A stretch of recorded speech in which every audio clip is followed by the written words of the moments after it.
Okay. So do you want to tell me to describe your beliefs as a child and how they've changed as you've grown up? So as a child, Oh, sorry, I ought to ask you to introduce yourself. So can you introduce yourself first and say a little bit about yourself, and then say about how your beliefs have developed? yeah, sure. So my name is Anthony Hamilton. I'm 25 years old, and my path is currently a pagan Wiccan path. As a child, I was in quite a sort of general family. There were leftover beliefs and values of Christianity, which is very common in this area. So I went to a school that taught mainly Christianity and RE, and was taught those sorts of beliefs and values. It wasn't until the end of primary school, secondary school, I was really introduced to other faiths at all, really. And from secondary school, I was then introduced to this interfaith organization called Diffie that ran field trips for children that included people of other backgrounds. So as a child, I was introduced to these people and got to know them as friends. And that step, I think, really broadened my outlook on other faiths and religions, and it led me to be more accepting of other ideas. So it basically led me to start looking at lots of different paths and considering them for my own beliefs. So initially, Buddhism was particularly attractive to me because of the belief of, sorry, I'm struggling. It's changed so much, so I can't remember what exactly drew me to it. Mainly the beliefs of peace and having to concentrate on your own fears and hatred inside you in order to become a better person for the outside world to be with other people. And I then moved from that to a sort of eclectic view. I was actually on an engineering course that actually, despite not having any faith teachings, being on an engineering course also heavily changed my outlook, because when you're put in an area that is so scientifically driven and just bordered by facts, it's very hard to maintain your view of faith if you don't have any strong pillars in your life upholding that. So I gradually began to let go of my views on faith and sort of take on this scientific outlook. But then I had a moment when this was challenged by someone who pointed out that all my beliefs were just stacked on trusting of an authority, which in that case was the scientific authority. And after deep thought, I thought that was true. And that reopened my views to other faiths. And I started considering what my personal truth, my path was going to be. So at another interfaith event, I came across a few pagan representatives, and I started chatting to them. And immediately I got this feeling of, these views are what I've been holding. And this is the first time I've come across a name that's really encompassed that category for me. So I was very interested and contacted them and started learning from them. And as I went, I started building this connection to their views, which emphasized the connection to nature, sort of being in time with the seasons and creating a connection, a personal connection to deities. So that's sort of where it's led me today. At this point, I'm getting introduced to Wicca, which is one pagan path, because pagan is sort of an umbrella term for many different faiths. And Wicca is a sort of initiatory tradition carried out within covens of witches. And what sort of things would pagans believe or do? So the ties in with nature.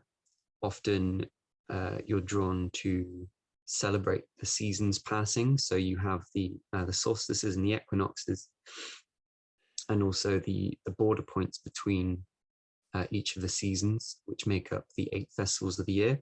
So in contemporary paganism, those are very popular points of celebration. And that also ties into getting to know nature more personally. So, venturing out to places in nature, getting to know what how a place looks throughout the whole seasons of the year, and also having a personal bond to places, particular areas, and also deities that are tied in with those attributes. So, for example, paganism looks at a wide range of deities, from the sort of Egyptian pantheons to Greek and the Celtic ones as well. So if you want to gain an understanding or a connection to a particular attribute, say you're working in your garden and you want to have a better connection to sort of your own little agriculture, you would pray to an agricultural god.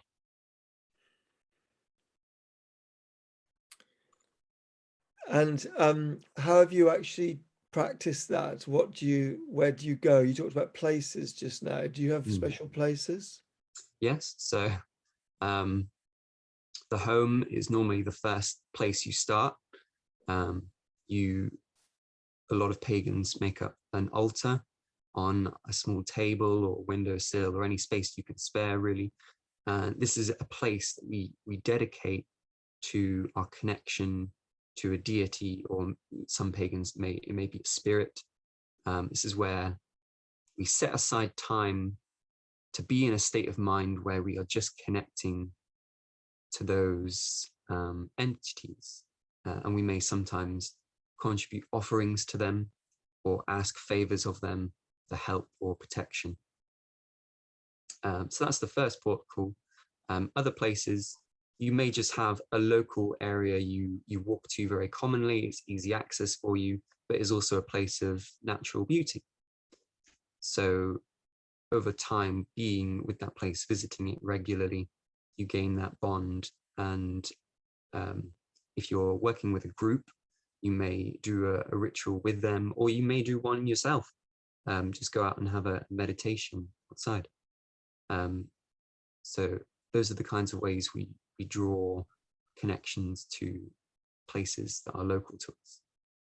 And would they be places that anyone would recognize? Would they be like landmarks or particular, are they sacred places, these places you talk about? Yeah, so definitely we look into the history of the area as well. So that would give us a connection, as well as the land and the spirits of the place, to the ancestors that were there before. So quite often we do visit areas where stone circles are prominent. So obviously Stonehenge is quite obvious. Some people don't like to visit there because it's so overpopulated and visited so often that some people think the amalgamation of so many people's energy sort of puts them off in a way, because they can't sense the natural energy that's left there. But other places like Avebury, all kinds of places like that are commonly visited. If they're not local, then it may just be a yearly visit or so, but we still do reach out and make those connections. And do you have beliefs about other people and animals and the environment? Is there a sort of ethical understanding as part of your path? Yeah, that's an interesting question. So paganism doesn't really have a dogma of ethical beliefs. It doesn't tell you what's wrong and what's right. So you're left to sort of consider these things on your own, with the values of nature that we've been given. So naturally, a lot of people would assume that things like human pollution are inherently negative because we don't want to damage nature and we want to strengthen our bond with it. But there's also going too far and becoming what some people call a fluffy bunny pagan, which is where we don't want to accept the sort of sometimes harsh realities of nature, you know, predator, prey, things die, things get killed. People who don't embrace that and take it as part of nature, that death happens, they are normally referred to as this sort of fluffy bunny pagan. So generally, we try to encompass all parts of nature, although quite often it's our own impact that is seen as inherently negative rather than any distinct thing that happens in nature alone. Cool. And do you have writings or are there any sacred special writings, or is it more about experiencing those forms of the natural world? Okay, so we actually don't have any kind of sacred book that other religions might have. We don't have it all written down, but what we do very commonly refer to are mythologies, sort of ancient mythologies that have been written down. And as I said, we go across cultures. So we have Egyptian, we have Greek, we have Roman, Celtic. It can go further afield as well, depending on what sort of paganism you're drawing from. So even though those stories don't tell us exactly, you know, what's right and wrong, they do outline stories. And that's another thing a lot of pagans consider very important, is the essence of storytelling and the importance of that handing down values and lessons to the other generations. And we also see a lot of mythologies relate to the deities, which is another way we can connect to those deities, by knowing about their mythology. And what about the community? I mean, some religious groups seem to be quite dominated historically by men. Is there a sort of gender? You know, do you have leaders, and do you have it? How do those elements fit into your faith? Okay, so under the umbrella term of paganism, which is very wide, there are a lot of solo practitioners, and these are the sorts of people who mainly keep their spirituality to themselves, but may meet up with like-minded people every now and then for discussions, but might do a sort of casual ritual every now and again, but might not work together on the most part. Then taking two of the other main pagan paths in the UK, you have Druidry, which is particularly tied with sort of trees, and they form groups that they call groves. And these are a fair mix of men and women, but typically there will be more men than compared to the other significant path, and that is Wicca, or Gardnerian witchcraft. In Gardnerian witchcraft, there is a particular emphasis on the importance of the female leading role, because it is believed that the divine female energy is a powerful part of one of the significant factors within Wicca, and that's magic. Cool, thank you.